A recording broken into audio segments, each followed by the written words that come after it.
பிஸ்மில்லாஹிர்ரஹ்மானிர்ரஹீம். அளவற்ற அருளாளனும் மிகுந்த அன்புடையவனுமாகிய அல்லாஹ்வின் திருநாமத்தால் ஆரம்பிக்கிறோம்.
அந்த டைமில்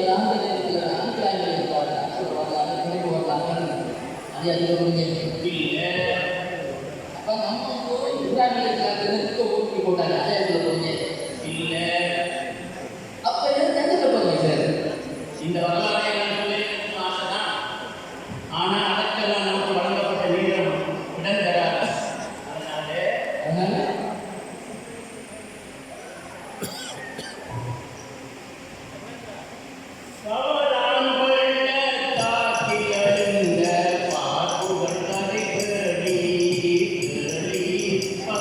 முன்னே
வாசத்திலே நபி மூழ்கியிருந்த வேளை பாரான் உள்ளத்தாக்கி எனது இல்லத்தின் அருகில் மனைவி மகனை கொண்டு விடுங்கள் என்று துறை கட்டளை வந்தது.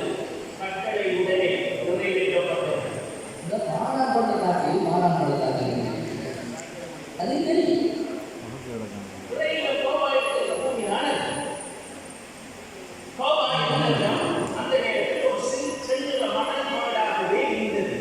மலைகளையும் குன்றுகளையும் கொண்ட ஒரு காட்டு பகுதி. அது எந்த குடியிருப்பும் இல்லை, நீரும் இல்லாத ஒரு இடம். எப்படி இந்த பக்கம் வாழ்ந்தாங்க? இந்த சிரமம் கொண்டு சென்ற நீரும் உணவு முடிய பசியால் அடுத்த குழந்தைக்கு நீர் தேடி சபா பாப்பா என்னும் இது குன்றுகளுக்கு இடையில் நடந்து மோதியும் அன்னை பார்க்கலாம். நீரை தேடினார்கள். இறுதியில் பாலஸ்மானியின் காலடியில் சமூகத்திற்குள் எழுந்தது. சரியான நீளமானது. அப்பகுதியில் மக்கள் குடியேற ஆரம்பித்தார்கள். வனமான பகுதியாக மாறியது. இன்றைய மக்கா மதீனா பகுதிகளை பார்த்தால் அது புரியும். காலம் வேகமாக ஓடோடியது. நபி இப்ராஹீமும் இடையிலே வந்து மனைவியை மகனையும் பார்த்து சென்றார்கள். அதன் பிறகு ஒரு நாள் மகனும் சிறுவராக வளர்ந்துவிட்டார். நபி அவர்கள் கனவு கண்டார்கள். மகனை அவருக்கு பலியிடும் கட்டளை அவர்களுக்கு வந்தது. உடனே மனைவியிடமும் விடயத்தை கூறாது மகனை அழைத்துச் சென்றார்கள். அப்புறம் என்ன நடந்தது? இடையில் சைத்தான் இஸ்மாயில் அலைஹிஸ்ஸலாம் அவர்களை குழப்ப முயற்சிக்கின்றான். அவனை அவர்கள் கல்லறிந்து விரட்டுகின்றார்கள். கடைசியாக பலியிடும் இடம் வருகின்றது. மகன் கேட்டார், தந்தையை எதற்காக என்னை அழைத்து வந்தீர்கள்? என்ன பேர் சந்தர்ப்பம்? நபி எப்படி பேரை கூறினார்? என் மகனே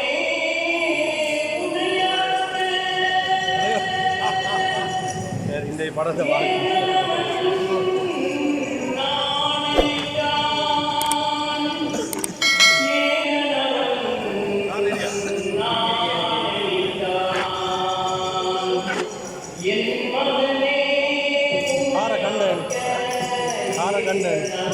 நாம பைக்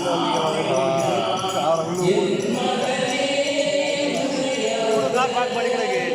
மொதல் மெம்பர்ஸ் 3 வெஹிக்கிள் பார்க்கிங் நம்ம கார் பார்க் பண்ண இடம் இல்லை. அட்டாவது காரை போட்டுடும் பைக் எடுத்து